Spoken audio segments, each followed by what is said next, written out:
She arrived late to her best friend's wedding, stumbling down the marble stairs of Manhattan's most luxurious hotel, and straight into the arms of the most powerful man in the room. A man known for never showing emotion until his eyes met hers. What began as an accident would become the moment that changed both their lives forever.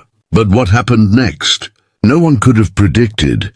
If this story moves you, don't forget to like, subscribe, and tell us in the comments. Where are you listening from? Your support keeps these stories alive. The sharp rhythm of heels against marble echoed through the grand lobby of the Whitmore Hotel. Emma Collins burst through the entrance, breathless, clutching the hem of her pale blue dress. She was late. Horribly, unforgivably late, for her best friend Claire's wedding. Her curls were slipping from their pins, her lipstick fading, and her phone had died 3 blocks ago. Of course it had. The elevator was out of service too. Perfect, she muttered, hiking her skirt and taking the staircase 2 steps at a time. She'd survived architecture school, heartbreak, and years of deadlines, but apparently not a wedding schedule. Halfway up the last flight, it happened. She turned the corner too fast and collided with someone solid. Her heel twisted, balance vanished, and she braced for impact. But before she could fall, strong hands caught her by the waist and steadied her effortlessly. Her face landed inches from a tailored black suit. The scent hit her next. Clean pine and something darker, expensive, like quiet confidence. I'm so sorry, she gasped, stepping back. But when she looked up, her apology died in her throat.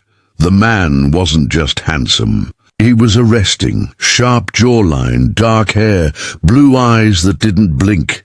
He looked like he belonged in a magazine spread titled Men Who Never Miss a Meeting. Calm, unreadable, the kind of man who seemed to make the world adjust around him. You okay? His voice was smooth, deep, and steady. Not impatient, not amused, just curious. Emma nodded too fast. Yes, I just... Stairs, running late. Wrong turn? A faint curve touched the corner of his mouth. Do you always make entrances like that? Her cheeks burned. Only on very special occasions. He stepped aside, still watching her.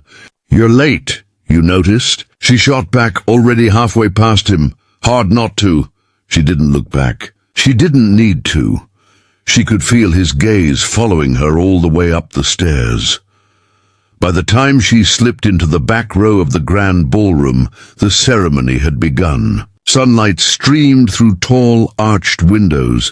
Soft music filled the air, and Claire stood glowing at the altar. Emma exhaled. She'd made it, but just as she relaxed, a tingling sensation crawled up her spine. Someone was watching her. She glanced left. Nothing.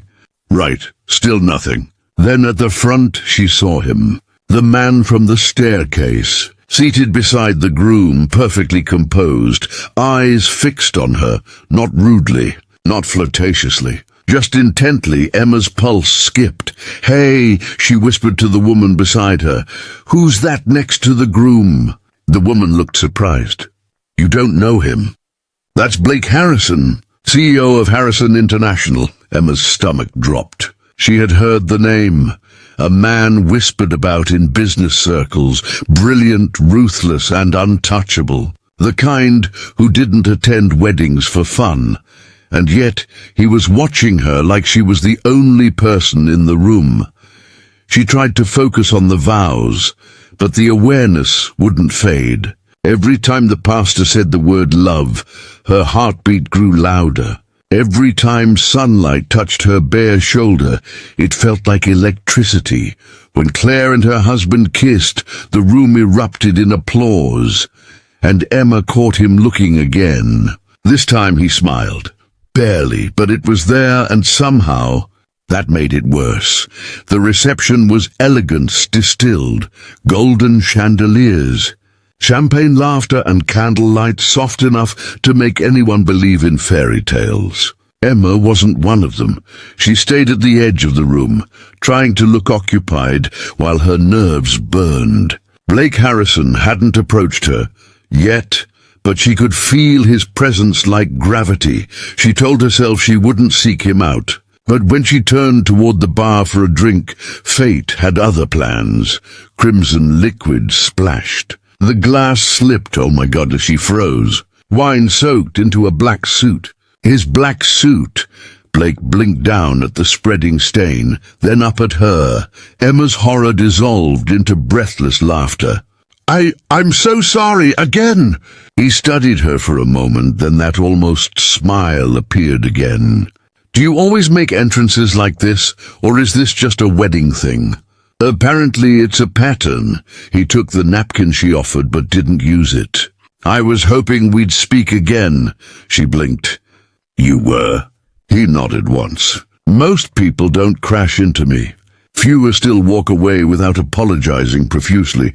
I did apologize, then ran off. Her lips twitched. Maybe I didn't think there was anything else to say. There's always something else, he said, gesturing toward an empty stool. Sit. You owe me a conversation. You owe me dry cleaning. I can afford new suits. What I can't buy is good company. She hesitated, then sat. That's dangerously charming for a man they call cold as ice. He laughed softly. Ah, so you've heard the rumors. They're hard to miss. He leaned closer. And what do you believe? She met his gaze. That most powerful men are more human than they want to admit. Something shifted behind his eyes. And what about you? What are you hiding behind that clever mouth and unfortunate coordination? Emma raised a brow. I'm not hiding anything. I'm an architect, not a mystery. Emma Collins, he said quietly. Boston-born. Columbia graduate. Richmond Tower project lead. Her eyes widened. You Googled me. No, I read the investor files. Her breath caught. Wait, you're the lead investor, he finished simply. She stared. You knew who I was. Not then, he said softly. But I wanted to. For a moment, silence settled between them. A rare, fragile kind. I don't know what you're trying to do, she whispered. But I'm not someone you can just pursue because I tripped into you. He held her gaze. You think I do this often? I think men like you don't usually ask. A faint smirk. I don't chase, Miss Collins, but I am persistent. Her pulse stuttered. She stood quickly. I should go. Emma, she turned. You have more effect on people than you realize. Later, the music slowed. The light softened to a golden haze. Couples swayed under the chandeliers, laughter blurring into melody. Emma stood near the edge of the dance floor, glass in hand, pretending not to see him. But when Blake Harrison stepped toward her, everything else disappeared. He stopped in front of her, calm as ever, extending his hand. Dance with me. It wasn't a demand. It wasn't even a question. It was a request, one she somehow couldn't refuse. Her fingers brushed his, and the moment their hands met, the world fell away. The music, the noise, the fear, leaving only two people who shouldn't have met. Moving as if they'd done so 1,000 times before, and though she didn't know it yet, that single dance was only the beginning.